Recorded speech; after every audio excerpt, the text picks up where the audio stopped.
Welcome back to Politics Tonight, everyone. And our focus tonight is on the planned nationwide protest and other matters. And I've been speaking with Umar Kalgo, is a lawyer, political affairs analyst, and Comrade Daniel Onje, who is also a public affairs analyst and former president, National Association of Nigerian Students. Mr. Kalgo, let me come to you. You know, just like every other major stakeholder, Comrade Onja is very concerned about the safety of innocent Nigerians. So for you, what is your impression about how all of this is playing out? First of all, I will look at it from the legal perspective. I want to say that the comrade have shown that there is not much disagreement with the situation in the country.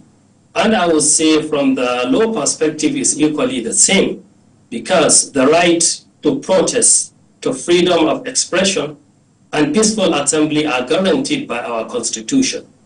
And on the other hand, the people who organize the protests are always saying is going to be a peaceful protest, while the concern and apprehension of the government and the larger sector of this community in this country is that of public policy, what is known in law as public policy, because public policy is the greater ends of even the Constitution to safeguard public security, public safety, and good governance.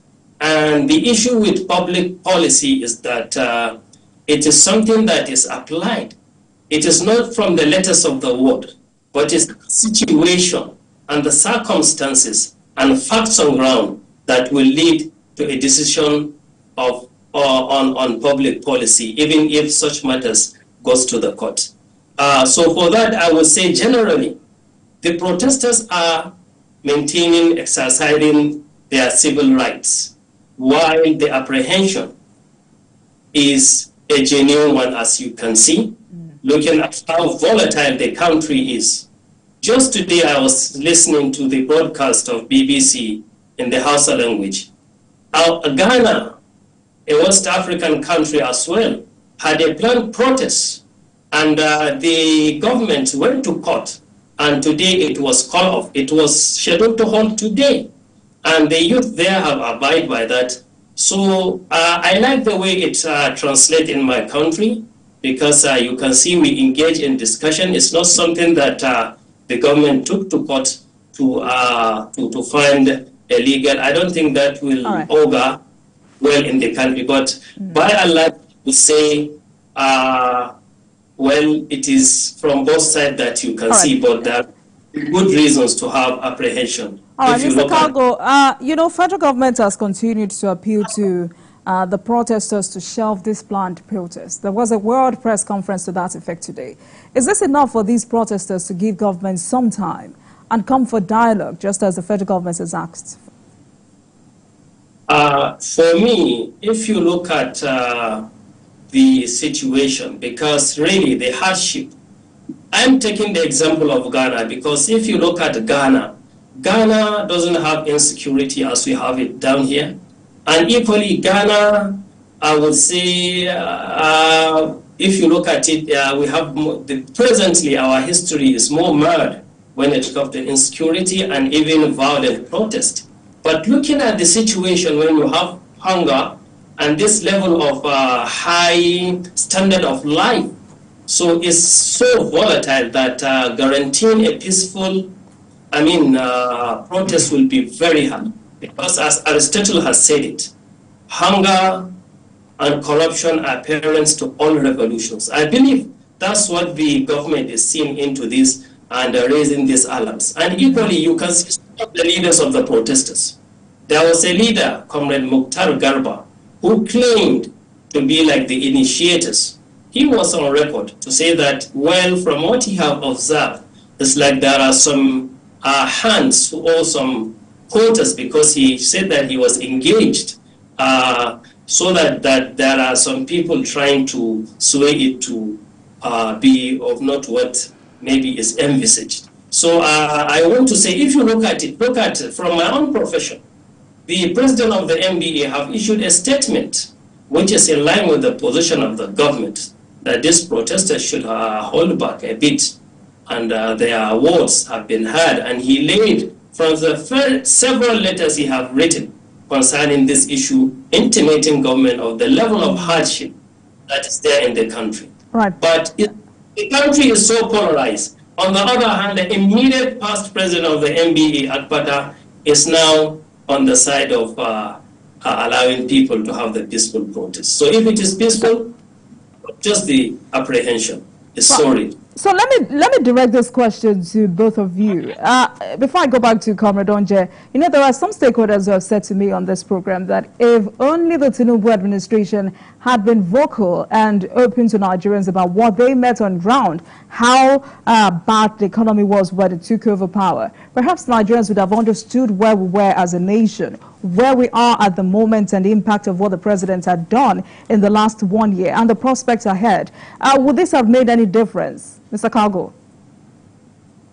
Well, I think a good interface with the citizens is always important. But that said, I mean, the citizens must see the government up and doing to alleviate that hardship.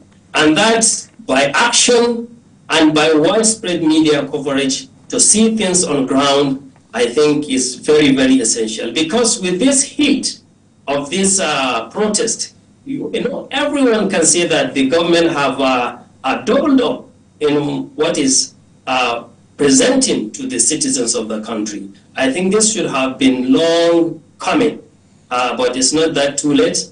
I think if this tempo was maintained, I think we can get, we can make a way ahead.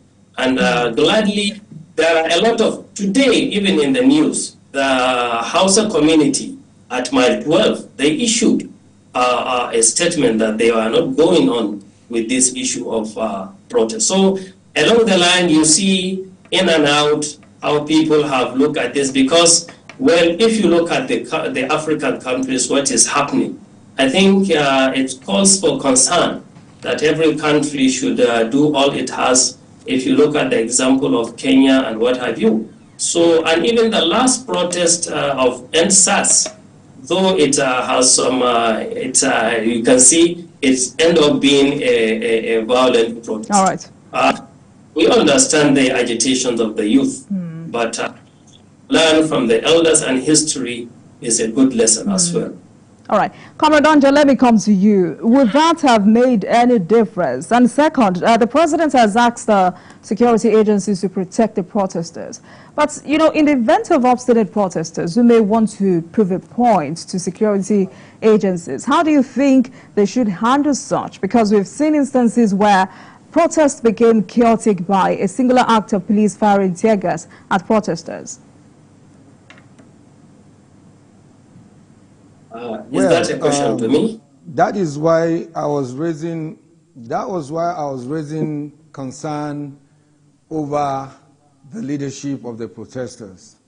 Now, because of the situation, the hardship in the country, a lot of people that are gearing up to go to the streets and to the barricade to protest are going there with the impression of manners falling from above to resolve their hunger problem or challenges.